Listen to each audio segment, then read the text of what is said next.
कल वक्फ बोर्ड उत्तराखंड की एक बोर्ड की बैठक हुई जिसमें हम लोगों ने तय किया कि वक्फ गरीबों के लिए है। तो जब गरीबों के लिए वक्फ है तो गरीबों तक उसका लाभ पहुंचना चाहिए।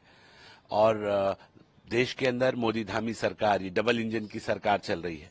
तो हमने कहा कि गरीब लोग जो एक महीने तक भूखे प्यासे रहकर रोजा रखते हैं, मासूम बच्चे जो रोजा रखते हैं, माँ बहनें जो बहुत कमजोर हैं, जो बाहैसियत नहीं है, तो उन लोगों को हम कैसे लाभ पहुंचाएं, उस दिशा में एक कदम हमने उठाया है कि जो यतीम हैं, मिस्कीन हैं, गरीब हैं, बेवा बहनें हैं, माताएं हैं, तो उनकी हम कैसे चेहरे पर मुस्कान ला सकें। तो उसके लिए हम लोगों ने तय किया है कि हम एक ईद किट, जिसको हमने मोदी धामी किट का नाम दिया है, वो हम गरीब मुसलमानों तक पहुंचाएंगे। उसके लिए हमने एक एडवाइजरी जारी की है बोर्ड के माध्यम से, और जितने हमारे औकाफ हैं, मैनेजमेंट कमेटीज हैं, उनको हमने कहा है कि आपके आसपास में जितने लोग हैं गरीब, आप सबको जो जरूरतमंद हैं उनको आप एक ये ईद किट देंगे।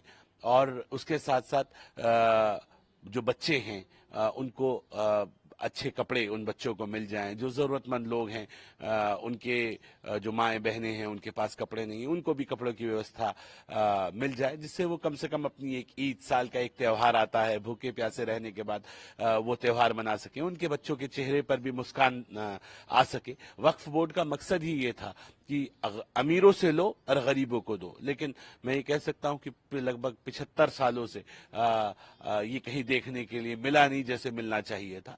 तो एक ईमानदार कोशिश वक्फ बोर्ड के द्वारा ये की गई है। सर, इसमें इस किट पे क्या क्या रहेगा, क्या क्या डिस्ट्रीब्यूट किया जाएगा? जो ईद किट, जिसको हमने मोदी धामी किट का नाम दिया है, इस किट के अंदर 2 लीटर दूध, 2 किलो चावल, 1 किलो चीनी, थोड़े से ड्राई फ्रूट्स और सिवई का पैकेट होगा, जिससे वो अपनी घर की शीर बना सके और आपस में उस शीर को बच्चे भी खा सकें और आपस में एक दूसरे के साथ उसे डिस्ट्रीब्यूट कर सकें, और उनके दिल से आवाज आए कि ये मोदी धामी की तरफ से आपको ईद मुबारक है। और यहाँ से जो गरीब बच्चे हैं, जो गरीब लोग हैं, उनके दिल से भी एक आवाज आए, thank you Modi ji, thank you Dhami ji. एक ईमानदार कोशिश वक्फ बोर्ड के माध्यम से हम लोगों ने की है। मुझे उम्मीद है कि लोग इसे सराहेंगे। और जो हमारे मैनेजमेंट कमेटीज, हमने उनको ये भी बोला है, जो जिनके पास पैसों की कमी है या उनको लगता है कि ये खर्च ज्यादा उनके ऊपर पड़ जाएगा और वो एडजस्ट नहीं कर पाएंगे, तो वो अपने बिल बनाकर स्टेट वक्फ बोर्ड को भेज देंगे और स्टेट वक्फ बोर्ड उनके बिल्स को क्लियर कर देगा, और जिससे ज्यादा से ज्यादा गरीबों तक ये जो किट है ये पहुंच सके। सर, ये जो पहल आपने शुरू की है, क्या इससे पहले भी ऐसा कुछ निर्णय लिया गया, पहली बार ऐसा हो रहा है? ये फर्स्ट टाइम मुझे लगता है कि देश के अंदर इस तरह के वातावरण है, और ये उन लोगों के ऊपर अपने आप में सवाल है जिनको 75 साल वक्फ बोर्ड में रहने के लिए मिले।